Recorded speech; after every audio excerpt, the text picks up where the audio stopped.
Le Seigneur te parle, oui, entend sa voix à travers la parole de ça.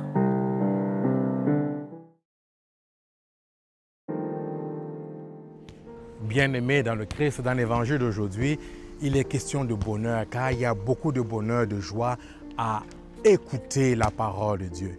Le Christ, dans l'évangile de ce jour, affirme « Wow, good !» Malheureuse es-tu, Bethsaïde, malheureuse es-tu, Chorazine, car tu n'écoutes pas les messages du Seigneur, tu n'écoutes pas ses messagers, tu n'accueilles pas sa parole. Oui, parce que nous n'écoutons pas, nous ne recevons pas cette parole, nous devenons comme des hommes et des femmes sans racines, sans fondement.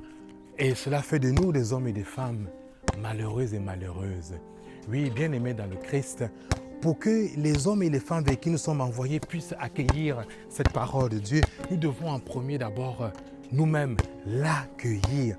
Nous devons être les premiers acteurs, nous devons être les premiers en avant-scène. Car pour moi, si la parole de Dieu fait du sens, elle fera aussi du sens pour la personne qui me voit, parce que je deviens un témoin, je deviens un exemple, je deviens un modèle. Oui, bien-aimés dans le Christ, à chaque fois que nous accueillons la parole de Dieu, les autres pourront aussi l'accueillir. Et quiconque nous accueille, quiconque accueille cette parole de Dieu, cette parole du Christ, accueille Dieu le Père qui lui l'a envoyé, accueille Dieu le Père qui a fait de lui son messager, son représentant parmi nous.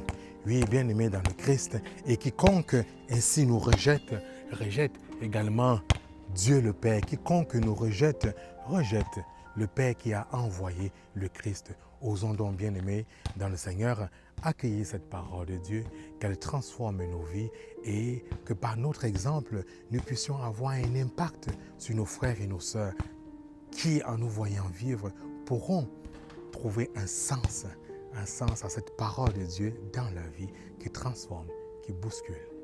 Amen.